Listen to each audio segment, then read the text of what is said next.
गरिराख्नुभएका योद्धा आउँदै हुनुहुन्छ। उहाँलाई बोलाउनु भन्दा पहिला म एउटा सानो कविताबाट नै उहाँलाई बोलाउने छु। केपीका उखाने साइटर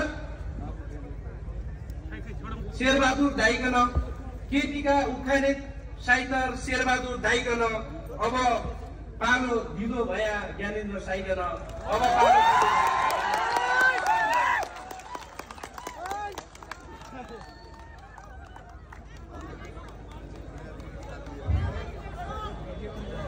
आज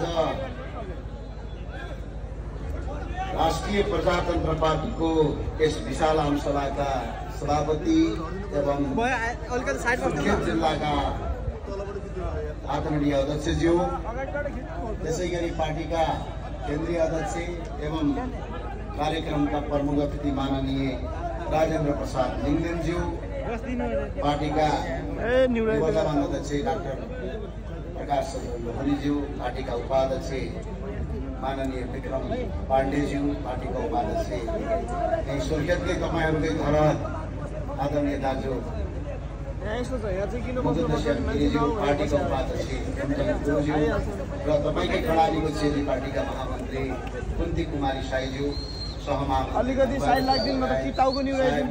सबै माननीय ज्यूहरू लगायत सबै यत्रो यो तातो घाममा पनि यहाँ उपस्थित भएर हाम्रा कुरा सुन्नलाई जम्मा हुनुभएका मेरा प्रिय आमा बुवा दाजुभाइ दिदीबहिनीमा स्वीकार जय राष्ट्रवाद जय नेपाल। आज हामी सुर्खेतमा छौँ। हामीले यो प्रदेशको राजधानी हो भन्ने कुरा गर्छौँ, तर यो सुर्खेतको परिचय के हो? हामीको यो सुर्खेतको अगाडिको नाममा हामीले लेख्ने गर्छौँ वीरेन्द्रनगर सुर्खेत, तर तपाईको आँखा अगाडि जसले यो वीरेन्द्रनगर बनाउनु भयो राजा वीरेन्द्रको शालिग तोडफोड गरिएको छ। हेर्नुहोस् त्यहाँ सुर्खेतका जनताले त यो शालिग तोड्नेलाई ओडाल्नु भनेको त आफ्नो अस्तित्व मास्नु बराबर हो। त्यो हुनाले त्यो राजा वीरेन्द्रको शालिग पहिला जस्तो थियो त्यस्तै बनाइन्छ, त्यो इतिहास यहाँ पुनर्जीवित गरिन्छ। यो कुराका उद्देश्य साथ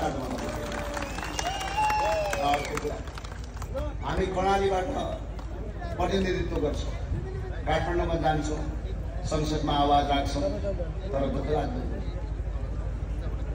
तपाईहरूले चुनाव जिताएर पठाएका मान्छे कर्णालीमा बजेटको आउँदा बोल्दा पनि बोल्दैन, तपाईँहरूको आवाज सुन्दा पनि सुन्दैन। अस्ति मात्रै कर्णालीको कुरामा हामीले झापाको क्षेत्र नम्बर केपी शर्मा ओलीज्यूको क्षेत्र नम्बर र धनुषाको क्षेत्र नम्बर 4 र 3 विशेष गरेर हाम्रो भौतिक पूर्वाधार मन्दिरको क्षेत्रमा 8 अर्ब पैसा जाँदा हाम्रो कर्णालीका 10वटा जिल्लामा 7 अर्ब रुपियाँ। अनि यो विभेद भयो, यसको विरुद्धमा खडा हौँ, यसको प्रतिवाद गरौँ भन्दाखेरि यहाँ कर्णालीबाट जितेका कोही सांसद पनि उठेनन्।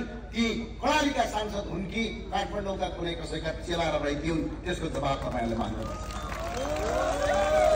आज हामीले सडक बनाउनु छ, जुम्लामा स्याउ फल्छ, डोल्पामा यासा गुम्बा छ। आज मात्रै कर्णाली प्रदेशमा 96 किसिमको जडीबुटी पाउँछ। आज मात्रै कर्णाली जलविद्युतको प्रचुर सम्भावना भएको क्षेत्र मात्र होइन, यो देशभरि 83,000 मेगावाट जलविद्युत क्षमता छ भने त्यसको 60% क्षमता कर्णाली प्रदेशले मिलाउन सक्छ। हामी स्वर्ग बन्न सक्छौँ। यहीँ तपाईँको रारा ताल छ, सियो पछुन्नो छ, रारा जाने बाटो आज पनि गुलाम्य छ। यो बाटो पिच गर, तिमीहरूको गाउँको बजेट होइन भनेर संसदमा मैले बोल्दा कर्णालीका सांसदले मलाई साथ दिए। हामीले मामु हुँदै दैलेखबाट रारासम्म बाटो पुर्यायौँ। यदि कर्णाली करिडोरलाई राम्रो बनायो भने बिहान बल्टियाबाट उठेर राराताल घुमेर बेलुका बल्टी सुर्खेत आइपुग्न सक्ने अवस्था हुन्छ।